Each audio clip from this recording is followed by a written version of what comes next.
എൻസൈക്ലോവിങ്സിന്റെ പുതിയൊരു വീഡിയോയിലേക്ക് നിങ്ങൾക്ക് ഏവർക്കും സ്വാഗതം. ഈ വീഡിയോയിലൂടെ നിങ്ങളുമായി ഷെയർ ചെയ്യുന്നത് കിലോയ്ക്ക് 350 രൂപ വരെ ലാഭം ലഭിക്കുന്ന മലയാളികൾക്കെല്ലാം തന്നെ ധൈര്യമായിട്ട് കൃഷി ചെയ്യുവാൻ പറ്റുന്ന ഒരു വിളയുമായി ബന്ധപ്പെടുത്തിയുള്ള വിശദാംശങ്ങളാണ് ഉൾപ്പെടുത്തിയിട്ടുള്ളത്.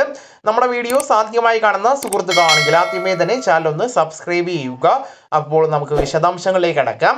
ആരോഗ്യ ഗുണങ്ങൾ ഏറെയുള്ള പഴമായതിനാൽ ഡ്രാഗൺ ഫ്രൂട്ടിന് വലിയ ഡിമാൻഡാണ് ഉള്ളത്. ഇതിൽ കലോറി കുറവും നാരുകൾ കൂടുതലുമാണ്. അതിനാൽ തന്നെ പ്രമേഹ രോഗികൾക്കും ഇത് കഴിക്കാവുന്നതാണ്. BP നിയന്ത്രണത്തിനും സഹായിക്കുന്നു. ഇന്ത്യയിൽ ഈ പഴത്തിന്റെ ഡിമാൻഡ് വർദ്ധിച്ചതിന് പിന്നാലെ പലരും ഇവ കൃഷി ചെയ്യുവാൻ ആലോചിക്കുന്നുണ്ട്.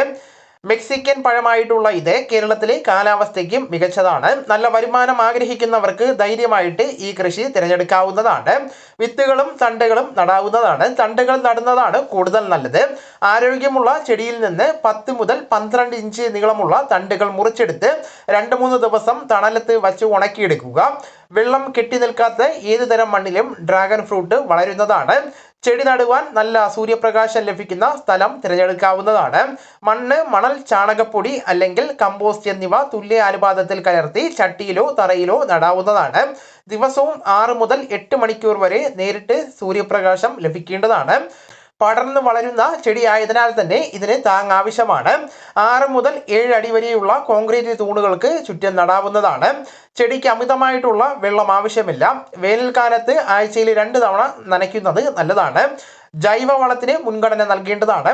1.5 മുതൽ 2 വർഷത്തിനുള്ളിൽ തന്നെ ചെടി പൂത്ത് തുടങ്ങുന്നതാണ്. പൂവ് വന്നാൽ ഏകദേശം 1 മാസത്തിനുള്ളിൽ തന്നെ ഫലം പാകമാകുന്നതാണ്. പഴത്തിന്റെ നിറം പച്ചയിൽ നിന്ന് പിങ്ക് ചുവപ്പോ നിറമാകുമ്പോൾ വിളവെടുക്കാവുന്നതാണ്. കുറഞ്ഞ മുതൽ മുടക്കിൽ മികച്ച വരുമാനം ലഭിക്കുന്നതാണ്. കിലോയ്ക്ക് 70 രൂപ മുതൽ 350 രൂപ വരെയാണ് വിലയുള്ളത്. അപ്പോൾ ഈ വിവരങ്ങൾ നിങ്ങളുടെ സുഹൃത്തുക്കളിലേക്കും മറ്റ് ഗ്രൂപ്പുകളിലേക്കും കൂടെ ഷെയർ ചെയ്യുക. നമുക്ക് തുടർന്നും വിജ്ഞാനപരമായിട്ടുള്ള മറ്റ് വീഡിയോസും ആനുകാലിക വിവരങ്ങളുമായിട്ട് വീണ്ടും കാണാം. അതുവരെ ഗുഡ് ബൈ.